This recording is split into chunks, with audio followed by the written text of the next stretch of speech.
Marc Dutroux es un asesino en serie belga condenado por haber secuestrado, torturado y abusado sexualmente de 6 niñas y adolescentes de edades entre los 8 y los 19 años, de las cuales 4 fueron asesinadas entre 1995 y 1996.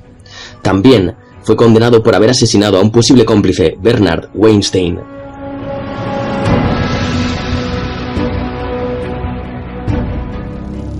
¿Te gusta cómo te ganas la vida? ¿Las cosas que ves? La mayoría de las veces tienes que taparte los ojos.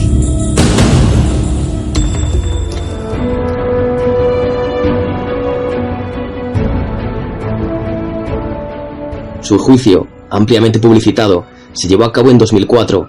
Una serie de defectos en la investigación de Dutroux causó un descontento generalizado en la sociedad contra el sistema criminal de la justicia, por lo que el subsiguiente escándalo generó una reorganización en los servicios de seguridad belgas.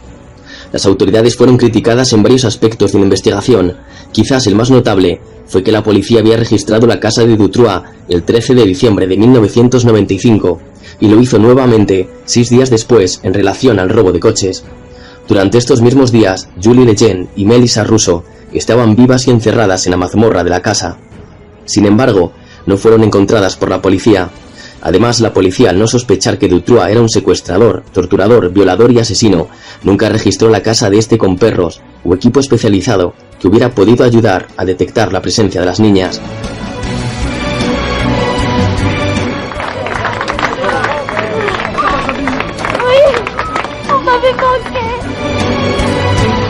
Por otro lado, Jean-Marc Connerot, el juez original de la causa, rompió a llorar ante los medios cuando tuvo que describir los coches blindados y los guardaespaldas armados que lo protegían de oscuras y muy poderosas personalidades que querían detener que la verdad saliera a la luz, agregando que nunca antes en Bélgica un magistrado había sufrido tanta presión. También llorando, describió cómo la policía les había advertido a él y a otros jueces vinculados a la causa que se habían contratado a sicarios para asesinarlos.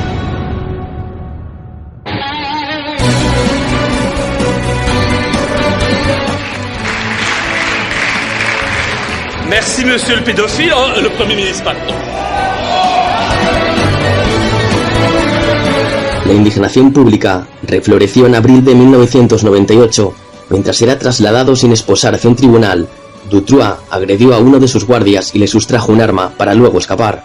Fue capturado unas horas después. El ministro de Justicia Stefan de Klerk, el ministro del Interior Johan van de Lanot y el jefe de la policía dimitieron como resultado de la fuga. La cólera de la población alcanza su paroxismo cuando en el 98 Dutroux aprovecha una consulta a su dossier en el Palacio de Justicia para fugarse. El juicio contra Dutroux comenzó el 1 de marzo de 2004, 7 años y medio después de su arresto inicial. Fue un juicio conjurado y fueron llamadas a testificar en torno a 450 personas. Durante el juicio, Dutroux siguió insistiendo en que él y sus cómplices eran parte de una organización pedófila de Europa, de la cual también formaban parte oficiales de policía, empresarios, doctores y hasta algunos altos funcionarios políticos de Bélgica. El pedófilo y asesino belga solicitó ayer que se le asigne un brazalete electrónico, medida que supondría el primer paso para su libertad condicional. Dutroux ha cumplido ya 17 años de condena de un máximo de 30. Desde ese punto de vista, la ley belga podría darle la razón. El 22 de junio de 2004, Dutroux fue condenado a cadena perpetua, mientras que Martin fue condenado a 30 años de cárcel y Lelièvre a 25. Hoy día Dutroux se encuentra encarcelado en confinamiento solitario, en una celda de máxima seguridad, donde una luz se enciende cada 7 minutos, para observar si se encuentra ahí y en buen estado, sin raros comportamientos. Su abogado Bruno Dallez viene pidiendo la libertad condicional para Dutroux desde hace años, e incluso ha publicado un libro reivindicativo. ¿Por qué liberar a Dutroux? En el año 2012, la salida en libertad de Michel Martin, exmujer y cómplice de Dutroux, levantó una oleada de protestas. A pesar de tener un papel secundario y de que se la definió como dominada por la fuerte personalidad de su marido, se reabrieron heridas nunca curadas del todo.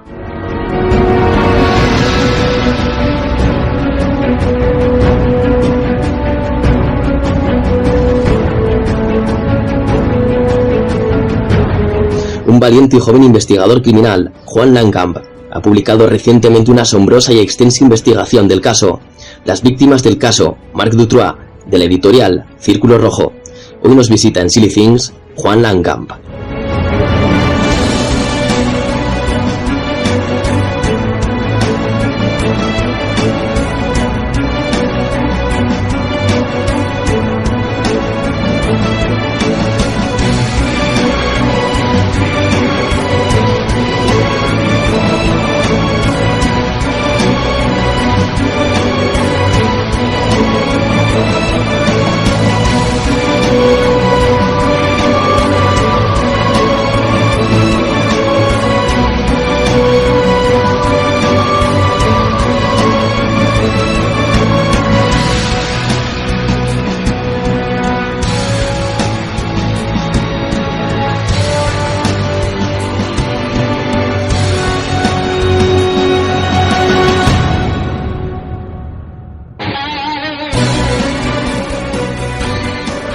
Pues es un orgullo para mí que nos acompañe hoy una persona que lo hizo ya hace varios años, cuando se presumía iba a ser en breve uno de los grandes investigadores en el campo de la criminalística mundial se refiere, y de hecho hace tan solo unos días ha publicado un libro.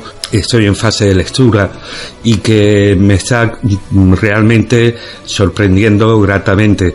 Se llama como él ha titulado, Las víctimas del caso Marc Dutroux, In Memoriam, volumen 1. Y su autor, pues el jovencísimo, pero no por eso mejor informado, Juan Lankamp. Juan, muy buenas noches, muchas gracias por atender la llamada. Muchísimas gracias, Alberto, y hace años, ha pasado años que no venía por tu programa, y tengo que agradecer que hayas tomado esta decisión de tocar un tema tan serio como es el tema de la ritualística, el tema de los asesinatos que se han realizado desde la década de los 40 hasta la década actual, porque esta gente nunca ha dejado de matar. Tienen unos gustos, sí, muy particulares. Sí, dime, Alberto. Sí, podríamos empezar, si te parece, remontándonos a aquellos tiempos de Bélgica, serían los años 1995, si no me acuerdo, cuando Marc Dutroux hace su aparición en una zona concreta de Bélgica, ¿no? Efectivamente, esto transcurre en la época de los 90, mediados, sobre todo entre el año 1995 y 1996, hasta el proceso jurídico del año 2004, donde solo se le condena a Dutroux y a Michel Martin, más a los captores conseguidores de los de arriba. Y es claro, es algo que impacta cuando te lees las sentencias, los documentos, que hay cierta parte que forma parte de lo místico, ¿no? Verás, la historia es que en Bélgica siempre se hablaba de los secuestros de niños por parte de gente que iba con furgonetas, pero hubo un momento que se empezó a realizarse una serie de secuestros masivamente que provocó vamos a decir así, la alarma social, ¿vale? Solo de ver que hubieron más de 4 asesinatos, ¿vale?, entre 1995 y 1996, de las edades 8 y 19 años aproximadamente. Pero esto ya estaba pasando, porque Dutroux, cuando se le investigó, ya era un conocido delincuente, había estado condenado también por violación, ¿vale?, aunque precisamente centró el libro en el tema de las víctimas, ¿no? Pero sí, digamos que en el tema de los secuestros, mucha gente empieza a alertar de una furgoneta blanca, donde se ve a 3 o 4 personas, y luego aquí se empezó a investigar el tema de tráfico de drogas, donde se detecta tráfico de seres humanos, la zona de Checoslovaquia, la antigua, ahora es actualmente la República Checa. Sí. Entonces se encontraron más cuerpos, Y bueno, curiosamente, en este caso mueren 4, pero 2 sobreviven, ¿vale? Tenemos que puntualizar esto, aunque han fallecido muchísimas más. Como digo en el tráiler de Círculo Rojo, se calculan que hay 300 víctimas o incluso 500, porque esto empezó en la década de los 40. Es un escándalo a nivel nacional de la zona de Bélgica y a nivel mundial. Sí, nos centramos, si te parece, en principio en la figura de Marc. Nació en 1956, aproximadamente tendrá unos 63 o 64 años, ¿no? 61 aproximadamente. 61, perdón. Porque Bélgica es un país realmente, por lo menos visto desde esta zona, un país muy ordenado, ¿no? Un país donde todo parece muy controlado, o lo estaba por entonces. ¿Cómo fue su vida antes de los secuestros?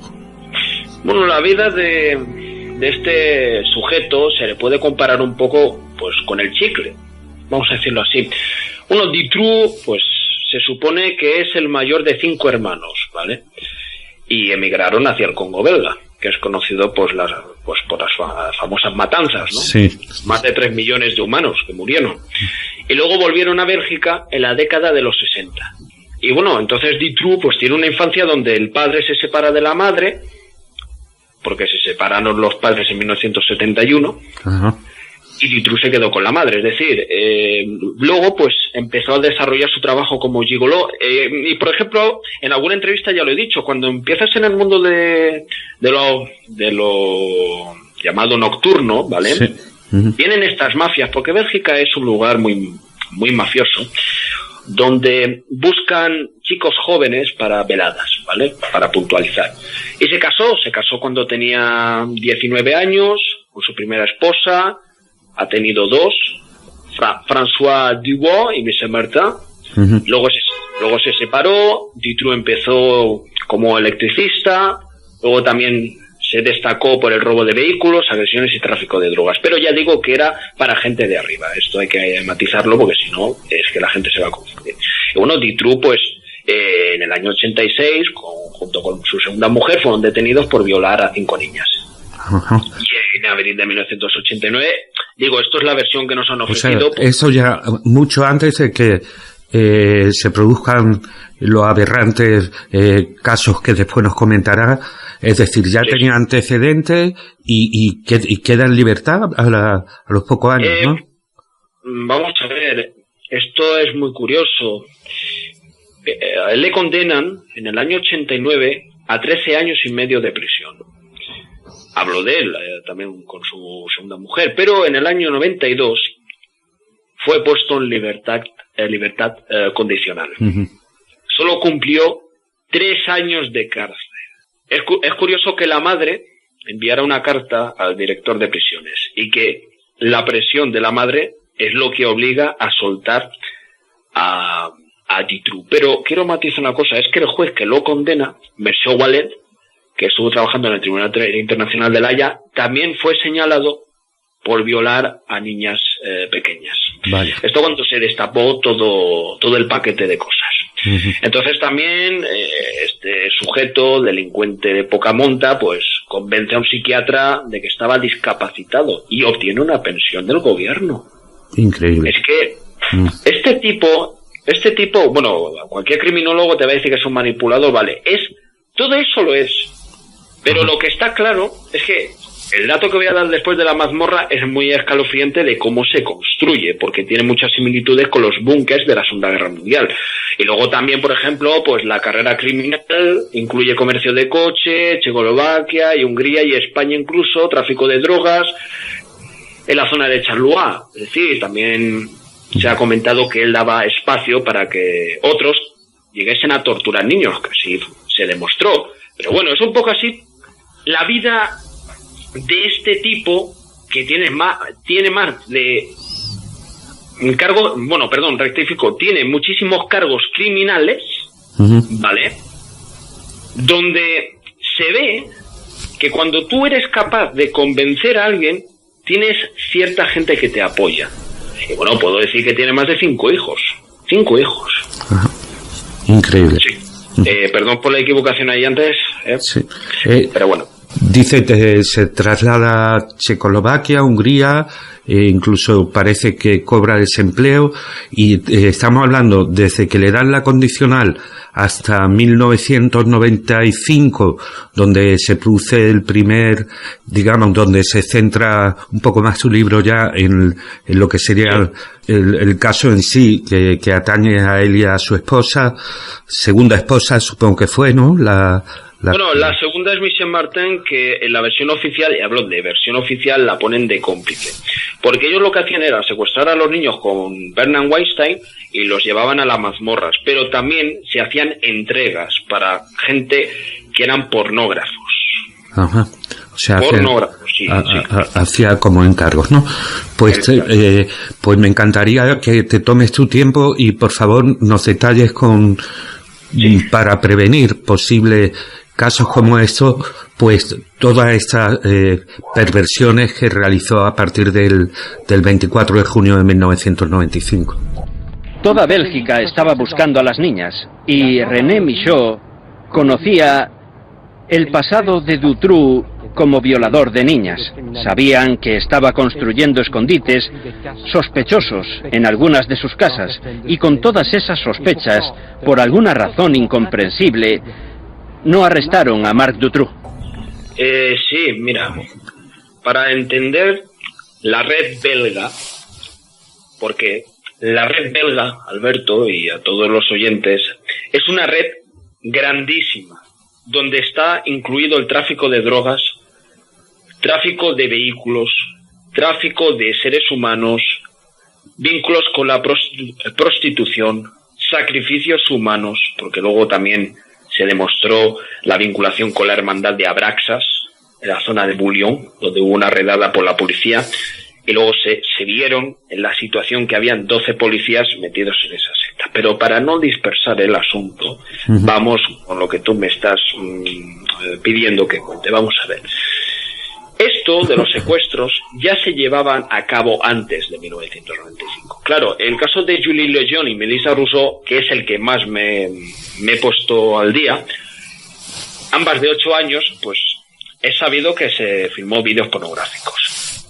Se hicieron torturas hasta un extremo bastante fuerte. Se encontraron 6.000 muestras de ADN en estos dos casos, porque en la mazmorra habían miles de muestras y no solo de Dutroux, porque Dutroux jamás se le encontró ninguna muestra de ADN. Solo hubo un vídeo pornográfico donde se aprecia a Dutroux, pero no es él la única figura aquí, es que es lo que viene de después, ¿vale?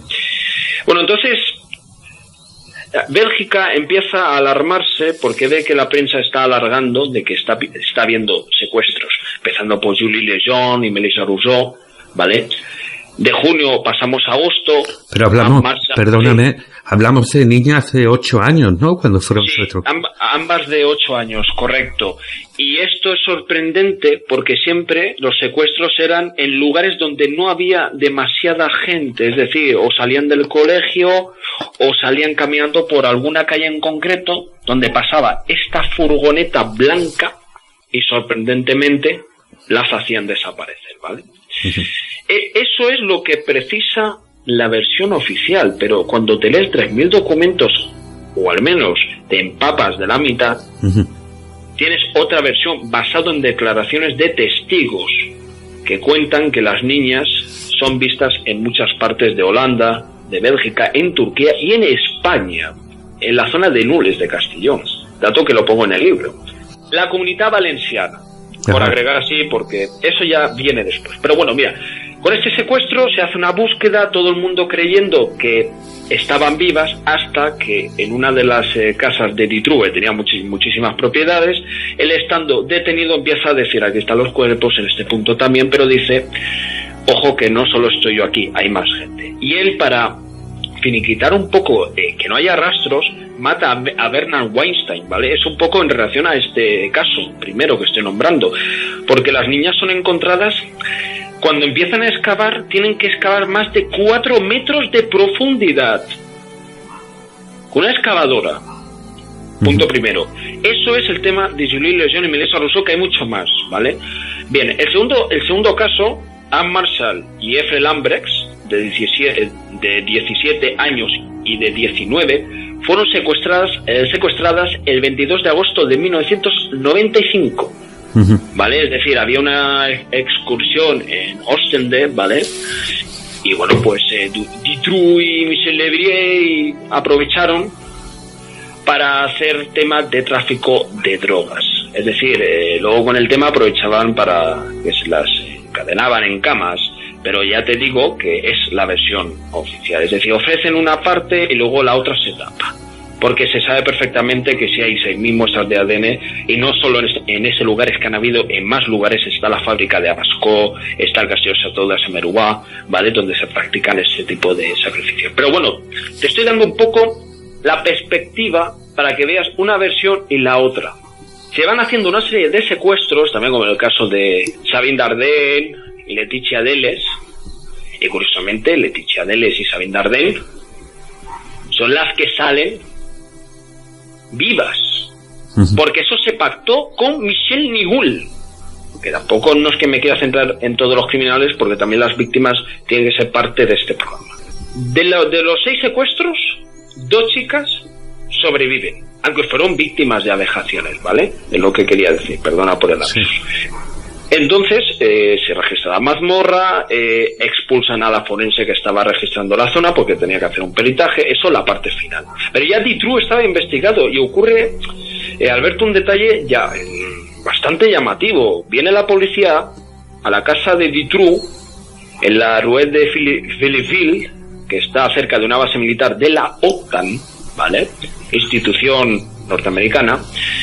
Y uno de los policías que está dentro escucha gritos de la mazmorra y dice uno de los que están en el registro que no hay nada, y luego se expulsaron a estos policías, ¿vale? Es decir, la policía era consciente de que las niñas que eran secuestradas, aparte de que eran llevadas a otros lugares, eran puestas en la mazmorra. La mazmorra era como una especie de cobertura para estos criminales, ¿vale? Y se grababan cintas pornográficas. Ajá. No solo son... Suena todo como si hubiera una secta detrás, ¿no?, donde estaban involucrados desde alcaldes, propios policías, no sé, me suena tan pavoroso el que puede existir una trama sectaria casi detrás de todo eso, horrible, ¿no?, que se van protegiendo uno a otro, ¿no?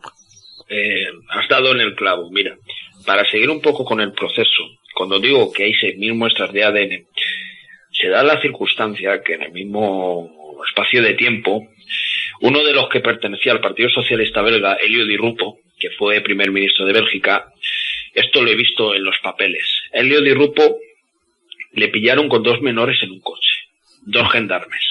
Reportan el informe. Nada. Dejaron el tema sellado. Esto está documentado. Y ojo con este dato.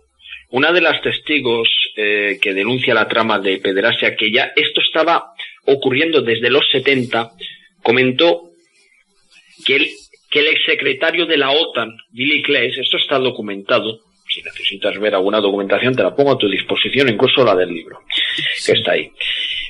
Iban a estas veladas y que se da la circunstancia que ella presencia el asesinato de Christine Van Hess. Es decir, hay muchas víctimas, ¿vale? Hay 300.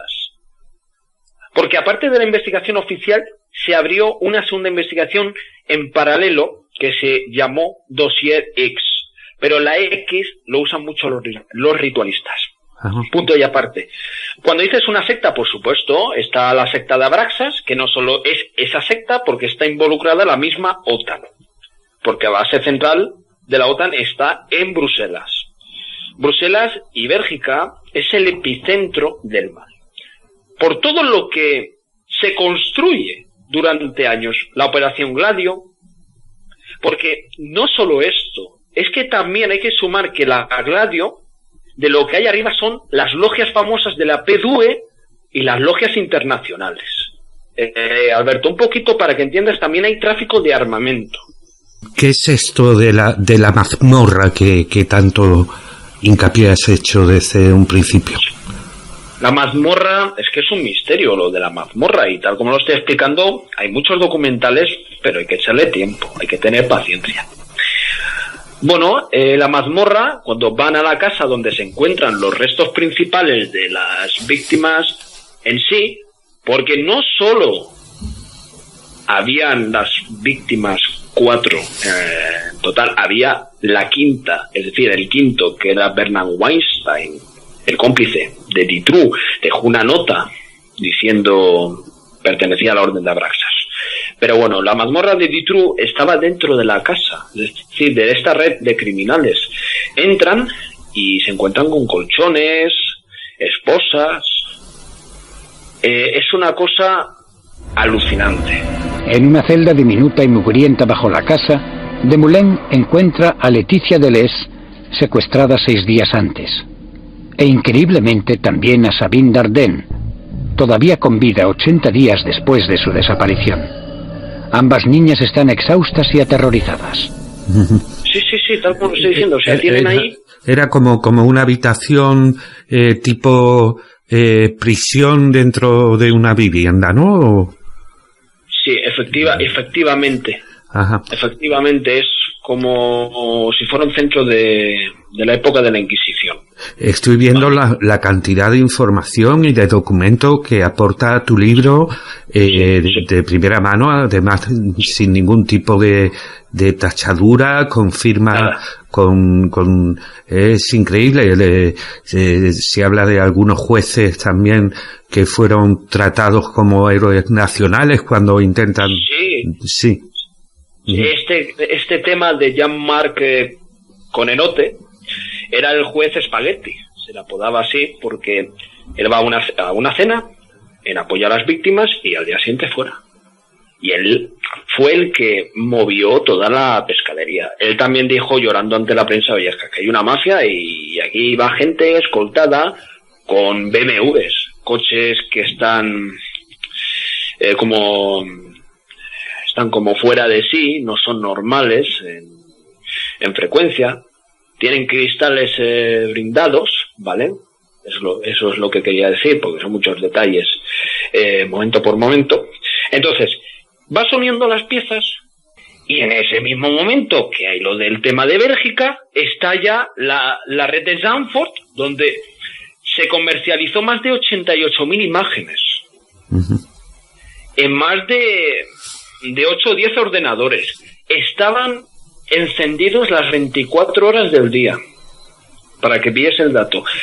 El captor, Harry Hurlitz, lo mató su propio hijo. No voy a decir el nombre por confidencialidad. Pero quiero decir claramente que la red de Bélgica es una red extensa que llega hasta aquí España, porque el alto cargo de la trama de la mafia de Dutroux estaba compuesto por componentes de categoría, porque no solo era Dutroux, es que son la élite que tienen sus secuaces abajo, es decir, Nihul era un confidente de la gendarmería. Nihul era el que se salió libre en el juicio cuando estaba más que acusado de que era un pederasta, un sádico y un criminal sin escrúpulos, y solo hay que verle la cara de demonio que tiene. Bueno, ante ello, Annie Bauti también, que era la esposa de Michel Nihul. Y Michel Nihul tenía una banda orquestada de armas, que era la banda de Van Nivel, que era lo que se llamaba en su momento el grupo de Brabante, las matanzas de los supermercados de Brabante, que nunca se resolvió, aunque ahora están saliendo cosas a la vez. Pero bueno, adelante, Alberto. Sí, no, es que me quedo sorprendidísimo ojeando tu libro, ¿no? Veo las fotos de decenas de niñas menores de edad, niñas realmente de 3, 4 años de edad. Me quedo de verdad perplejo con esa trama, obligado a pertenecer a ella incluso durante varios años, ¿no? Como el caso de Regina, que con 3 años ya recibía clientes, ¿no? ¿Quién puede tolerar eso? No, verás, esta historia de Regina hay que entenderlo. Básicamente es una de las víctimas que es la historia principal, y luego hay más víctimas y también testigos. Lo que pasa es que ella empieza a contar todo a poco en la década de los 90, incluso hay audiciones, porque audiciones son como vistas judiciales. que transcurren incluso hasta el año 2001, ¿vale? Bueno, Regina para la policía era una loca, pero cuando ella empieza a dar detalles de la chica que aparece en lo que se puede decir casa de champiñones, ¿vale? Que apareció calcinada y... Bueno, no quiero relatar el sufrimiento porque ya suficientemente es horrible ya el tener que escuchar lo que les han hecho estos criminales y no que le hacen morbo. Pero quiero explicar una cosa. Ella empieza a relatar los asesinatos que ha presenciado, incluso matan a hijos e hijas que ella ha dado a luz, porque a esta élite le gusta mucho las niñas jóvenes. Luego, incluso de eso, ya viene el detalle mayor. Cuando le empiezan a dar credibilidad, en Bélgica se formó una tan gorda que tuvieron que hacer hasta un reality show para desmentirlo.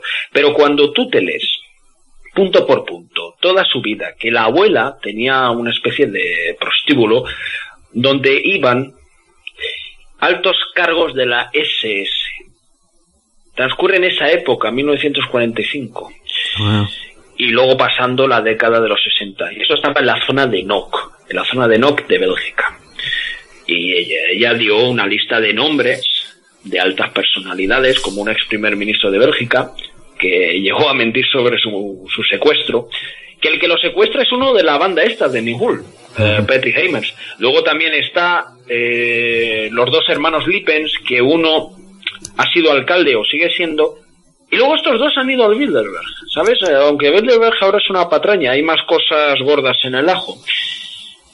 Pero en su momento, bueno, iban acudiendo esta gente, que sigue acudiendo, no sé si en esta zona, pero que tienen sus puntos, tanto en Francia como en Bélgica, en los Países Bajos, en Inglaterra, porque es un túnel bastante oscuro. Luego está también el túnel famoso de Maastricht, que lo cuento en el libro, que lo adquieren los templarios y luego la OTAN se lo quedan para ellos. Digo la OTAN porque la OTAN está implicada. Bueno, entonces mira, antes que te dé paso, perdón un momento, Alberto, porque es importante agregar esto. Regina pierde a Cheyenne, que era una hija suya, delante de ella, y la asesinaron en la fábrica Scott delante de altos cargos. Increíble. No, increíble, y no solo esto, lo increíble es que con tantas evidencias lo quieran desmentir. O sea, en España esto tendría que ser ya comentado. No digo lo que estoy ofreciendo, sino que se hagan investigaciones, porque todos los casos están conectados. No solo el tema de Bélgica, la red belga, como titulé en la conferencia, porque al final me di cuenta que, claro, Dutroux engloba uno. No, es una red de pederastia y satanismo, ¿eh? Sé que en España empieza a sonar fuerte sobre aquellos años, a finales del siglo XX, el tema de, de la venta de snuff movies, ¿no? De hecho, se hace alguna que otra película que trata el tema, ¿no? Y también se potencia los rituales satánicos. A eso dedicas tú todo un capítulo, ¿verdad? Las snuff movies no son ninguna leyenda urbana, eso para aclarar. En su momento hice un vídeo pensando que lo era. ¿Por qué? Porque ves que hay mucha gente que lo habla, pero no aporta nada al respecto. Bueno, cuando estuve investigando el tema de Bélgica durante 6 años aproximadamente, aunque he investigado más años, lo que pasa es que los temas todos se enlazan al final, me encuentro que los documentos hablan de una productora llamada Roxanne Productions, que lo pongo en el libro hasta la captura de la página, donde venden todo tipo de películas. Desde BDSM hasta sadomasoquismo, incluso ya llegando a la pedofilia. Así abiertamente para todos los públicos. Bueno, pues la policía tenía constatado esa red pornográfica. Luego, además, una diputada del Parlamento Europeo dijo literalmente: yo he visto una cinta donde hay altos cargos. Entonces tenemos evidencia suficiente para reflejar al público de todo el mundo que hay gente que trafica el sufrimiento en unas películas donde hay gente que luego pues disfruta, tiene placer con eso. una aberración.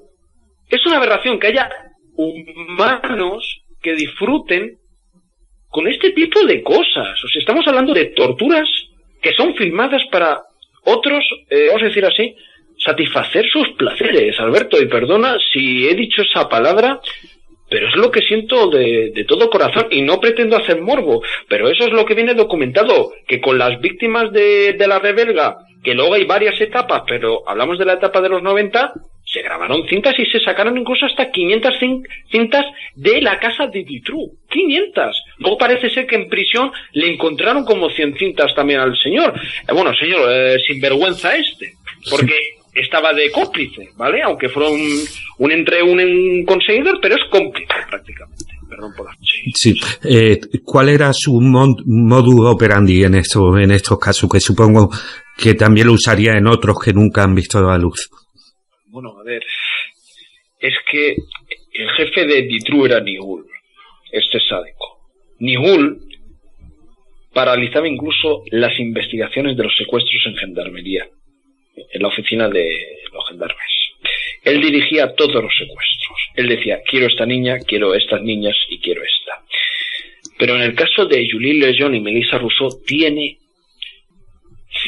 cuando dicen que se les han visto en muchas partes, cuando leo los testimonios que dicen haber visto a Julie Lejeune, a Melissa Rousseau, tengo, vamos a decir así, el presentimiento, no es que sea el presentimiento, no nos equivoquemos, pero sí que tengo la plena convicción que ellas han estado fuera de Bélgica. Porque cuando se encuentran los cuerpos y he visto las fotos de las autopsias, puedo hablar con total propiedad que he visto las fotos de las autopsias, los cadáveres no parecían ni cadáveres. Parecían cuerpos que estaban 40 años enterrados bajo tierra. Imagínate si las torturas son tan fuertes que tiene que venir, un parlamentario belga a decir todas las indicaciones de los sufrimientos de las niñas, sobre todo de las dos primeras donde se hace un pacto de Estado en Bélgica. Porque los pactos, cuando no lo firmas ante notario, lo tienes que hacer con sangre de sacrificios humanos. Y por eso a veces estas redes son protegidas por los pactos de poder. Bueno, entonces, tú me has preguntado el modus operandi y yo te he respondido lo que es importante en la base. Se hacían secuestros con la furgoneta que te he indicado, una furgoneta blanca, que lo describe un testimonio que andaba viendo casualmente esa furgoneta en la calle, y la matrícula coincide con este elemento, que ya se le investigó por robo de vehículos, pero todo ese dinero era dinero negro. Es más, él tenía en sus cuentas de banco 500.000 francos belgas de la época, incluso 1 millón. ¿Cómo es posible que si es un delincuente tan peligroso le pague el Estado, que no le toquen ningún centavo de la cuenta? Tiene 12 propiedades, tiene un mercado de drogas, porque Le Libre consumía drogas. Luego el tema del satanismo de por medio de la orden de Abraxas, que está metido hasta Michael Akin. Punto y aparte, el modus operandi era conseguir niñas para las élites europeas. Luego también en el mismo espacio de tiempo actúa otro sujeto con su mujer, que era Michel Fourniret, con Monique Olivier, en la zona de Francia. Y curiosamente, el castillo de Sautou está a 30 minutos del castillo belga de Château-de-Saint-Mérois, que no solo es el castillo de Château-de-Saint-Mérois, es que hay otros castillos donde lo practican, porque les gusta la sangre. Ese es el modus operandi. Son gente de abajo que tienen un jefe, y el jefe es el que tiene el nexo con todos los de arriba, hasta incluso con los presidentes de gobierno y altos cargos del poder. Eso es lo que incluyo en el libro, ¿sabes, Alberto? Y te puedo contar un montón de cosas más que son un escándalo. Y miedo me da porque es el volumen 1. Supongo que tendrás previsto una segunda parte para completar esa extensa y bien documentada obra, ¿verdad? Buena pregunta. Mi pretexto es denunciar esto de cualquier manera. Claro, es un primer volumen. Yo no soy un escritor profesional profesional. Soy un investigador que lleva muchísimos años en el campo investigativo como independiente, no trabajo con nadie, aunque he colaborado para gente como Alfred Weber, que fue uno de los asesores de Jimmy Carter, en Exopolítica, y puedo decir que el tema de las investigaciones del ritualismo, porque sobre todo me he especializado más en el tema esotérico, en el tema de la cruz de Caravaca, por ejemplo, el tema Alcácer. Y en este libro he querido reflejar un poco dentro de este presupuesto, porque si hubiera tenido que publicar más, esto se va de la mano. Y bueno, hay que decir que en los tiempos de hoy en día, que te dejen publicar un tema tan polémico, que das nombres, que das información documentada, aquí nadie puede decirte que es que, claro, son inventos de la cabeza. No estamos hablando de audiciones, estamos hablando de testimonios, estamos hablando de ubicaciones de víctimas, estamos hablando de un montón de cosas que engloba todo lo que hay metido en la historia, porque aquí se supone que dicen que el Estado es limpio. No, está servicios sociales en el ajo, entregan los expedientes a esta gente, y ahí ven que qué tienen que hacer, porque también se han matado bebés. Y esto es algo que lo digo aquí más claro que agua, cuando uno se lee también, por ejemplo, el expediente de Wikileaks, que publicó en su momento, porque hay varios, son más de 800.000 páginas, tengo solo 3.000 más las que hayan por ahí. En el dossier de Wikileaks se ve reflejado más asesinatos, nexos con Granada, porque la madre de Dutroux vive o vivía en Granada.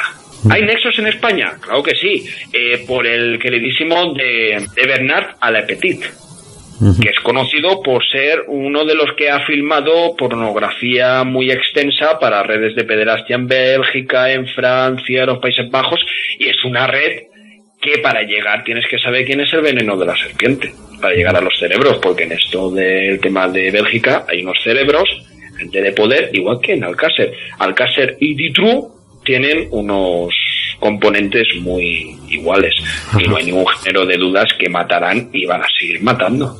El caso que la editorial tan importante, de tanta repercusión como Círculo Rojo, ha publicado este libro que publica nuestro querido amigo y especialista en criminología Juan Lankamp, las víctimas del caso Marc Dutroux, In Memoriam.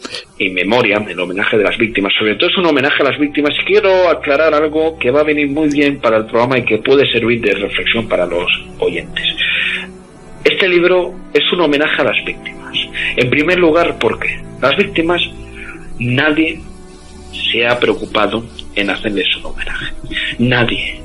Pero todavía queda gente, porque somos grupos de personas o grupos de seres humanos que nos preocupamos por lo que se tendría que preocupar las autoridades. Y doy gracias de proponerme que venga a hablar de ello en una época difícil donde estoy vetado, Alberto. No sé el por qué, no sé qué es lo que está pasando. Me preguntaría a quienes les interesa tapar la información que tengo, porque es así, Alberto, y por lo menos has dado un paso en adelante.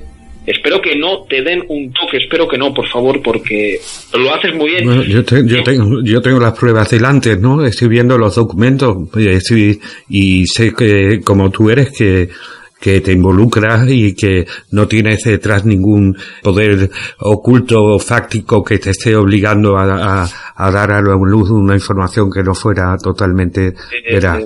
Está clarísimo. Te quiero añadir una cosa. ¿Me han intentado captar para silenciarme? Por supuesto que sí, y lo denuncio aquí en tu programa, que he sufrido algún intento de soborno, incluso llegando a ofrecerme la cuantía de casi de 1 millón de euros. Parece una tontería, pero sí. Querían que saliera de España. Eso me lo ofrecen hace un par de meses, y toda esa operación estaba siendo orquestada por parte de grupos llegados de la presidencia de ese país, que ofrecían más dinero todavía, e incluso tuve que escapar de esa encerrona porque sonaba todo muy bonito y al final dices, uy, qué mal huele, ¿no? Entonces tuve que dejar también el tema, estuve demandado por alguien, estuve luchando para salir libre y finalmente he conseguido ganar y vencer a esos jueces que pretenden silenciarme toda la información de 6 años de investigación, porque no solo he investigado esto, he investigado el tema de Alcácer, aunque a muchos les suene un poco ficticio, pero he hecho mi trabajo de investigación respetando siempre el trabajo de otros, como el de Juan Ignacio Blanco, gran amigo, y Fernando García. Y vuelvo a decir claramente, tu programa, haciendo este gesto, homenajeando a las víctimas, ya dice mucho de ti y de tu voluntad humana, porque me imagino que siendo padre te darás cuenta, Alberto, que esto la gente piensa que no nos puede pasar, pero cada día se descubren redes de pederastia, niños que son fotografiados. Aquí en España hay miles de operaciones. ¿Quiénes son los que tienen la culpa? A veces pienso que echar la culpa a unos y otros no nos sirve, sino creo que es ya unirse los humanos y preguntarse por qué se ocultan los casos y por qué tenemos que creernos lo que nos ofrecen los medios, por qué una versión dicha por los medios ya dicta sentencia, y cuando uno que quiere ofrecer una alternativa diferente a la oficial le tachan de lunático. Eso es un poco la reflexión que tengo, y animo a los del misterio, si de verdad quieren, que salgan adelante y digan, oye, no quiero tocarlo de tal, pero es que nadie se atreve. Bueno, quiero hacer una excepción, tú sí, porque te has dado cuenta que esto ya pinta más allá de los límites humanos, Alberto, y espero que cuando la gente lo escuche se haga la misma pregunta. Sí. ¿Quién es eso?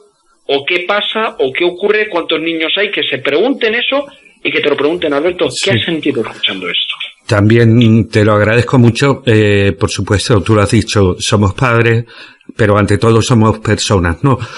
También creo que Alberto Cerezuela, como editor director de la editorial Círculo Rojo, te ha dado un apoyo incondicional, ¿verdad? Sí, mira, has dado en el clavo. Parece que lees las mentes humanas. Me contactó por privado y me dice, oye, Juan, que quiero que publiques aquí. Ofrecen todas sus garantías y acepto, porque veo que hay una responsabilidad. Y es un libro que se escribió en mayo de 2017 o 2016, me parece que fue, cuando estaba estudiando, y esto se acabó en noviembre de 2017. No, noviembre o septiembre o octubre. Es que fue, ya te digo, no me acuerdo del La mes, primera edición fue en noviembre, según me consta, de 2017. Del libro, o sea, han pasado escasamente 7 u 8 meses. Juan Lankpat, de verdad, muchísimas gracias por estar con nosotros. Lo dicho, recomendamos tu libro. ¿Cómo lo pronunciarías tú, ya que hablas perfectamente el francés? Bueno, francés lo estoy aprendiendo. Se dice Las víctimas del caso Marc Dutroux. Ajá.